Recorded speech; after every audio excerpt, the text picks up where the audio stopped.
Après sa meilleure victoire en F1, Pérez se moque de ceux qui le critiquaient. Ouais, ça va, t'as fait une bonne course parmi plein de courses de merde, hein, Sergio. Pas se mentir, hein. 2 victoires sur 17 courses, c'est pas non plus la folie, hein, avec la fusée que t'as, hein. C'était un si bon départ, tout d'abord il était génial. J'ai essentiellement senti que je pouvais gagner la course grâce à cette première partie de Grand Prix sur les intermédiaires en contrôlant la course. Ensuite, il a effectivement géré le rythme sur Charles Leclerc en veillant bien à l'état de ses intermédiaires. Je pouvais vraiment faire ce que Charles faisait et creuser l'écart. C'était important de s'assurer que nous avions une bonne durée de vie des pneus. Honnêtement, je m'attendais à ce que la piste sèche plutôt qu'elle ne l'a fait. Si Georges n'avait pas été là pour faire le cobaye, il y aurait beaucoup plus de pilotes dans le top 10 qui auraient tenté plutôt le pari des médiums.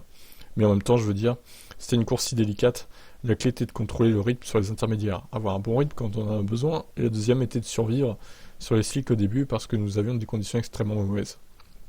Parfois les gens, lorsqu'ils vous regardent, sous-estiment à quel point c'est difficile et combien il est facile pour nous de faire une erreur.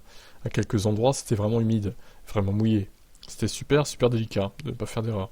J'ai eu beaucoup de moments chauds, donc avant tout, je suis vraiment heureux d'avoir terminé la course. Mais deuxièmement, de gagner cette course est super spécial, là. Horner a estimé que Pérez avait livré sa meilleure course en F1 mieux qu'à Monaco cette année. Et lors de sa première victoire à Bahreïn, Chaco est aussi de cet avis. C'était si intense garder Charles derrière, surtout après le restart, quand chauffer les pneus était super dur, et que nous avions essentiellement la moitié du circuit était sur le sec et l'autre était assez bonne pour les intermédiaires. Et nous étions sur le slick, donc il fallait pas faire d'erreur, et contrôler Charles qui était vraiment fort dans les premières phases. Ensuite, le rythme que j'ai eu dans les derniers tours était vraiment bon, parce qu'en gros, être capable d'avoir ça, c'était vraiment fort. Quand vous venez de perdre toute votre température de pneu derrière la voiture de sécurité et quand vous allez avec un pneu slick sur une zone humide, c'est vraiment difficile, vous savez. Vous êtes juste un passager et les gens ne comprennent vraiment pas à quel point c'était difficile pour nous dans ces conditions. Pérez en profite pour tacler ceux qui l'ont critiqué. Je suis super heureux, cette victoire est vraiment spéciale pour moi parce que j'ai eu une période difficile lors des dernières courses et je veux dire évidemment les médias en Formule 1 grossissent extrêmement la situation, vraiment. Peut-être que parce que je suis mexicain. Euh, Quoi?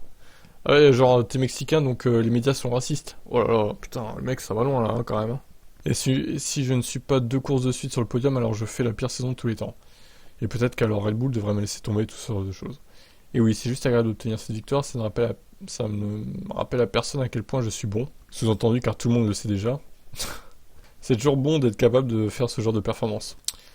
Perez a tout de même eu chaud à certains moments, il se plaignait de problèmes de souplesse de conduite. Nous avons eu un peu de mal avec la souplesse de conduite, donc c'est quelque chose sur lequel nous devons travailler. Il y a eu quelques occasions, ça et là, où le moteur a fait quelque chose que nous n'attendions pas. Donc oui, quelque chose à comprendre à partir de là. Alors certes, il a fait une bonne course, Perez, mais bon, ça n'enlève pas toutes les mauvaises courses qu'il a faites au Honda Red Bull, hein, désolé, hein. Il faut quand même relativiser, hein. C'est comme Ricardo l'année dernière qui gagne à Monza, mais il a fait une saison de merde derrière, hein. Il faut pas l'oublier ça, hein. Et clairement, s'il fait pas P2 au classement pilote alors que la voiture est dominatrice, sa saison sera ratée à Perez, quoi qu'il en dise. Mais bon, c'est parce qu'il est mexicain, n'est-ce pas? Allez, ciao ciao.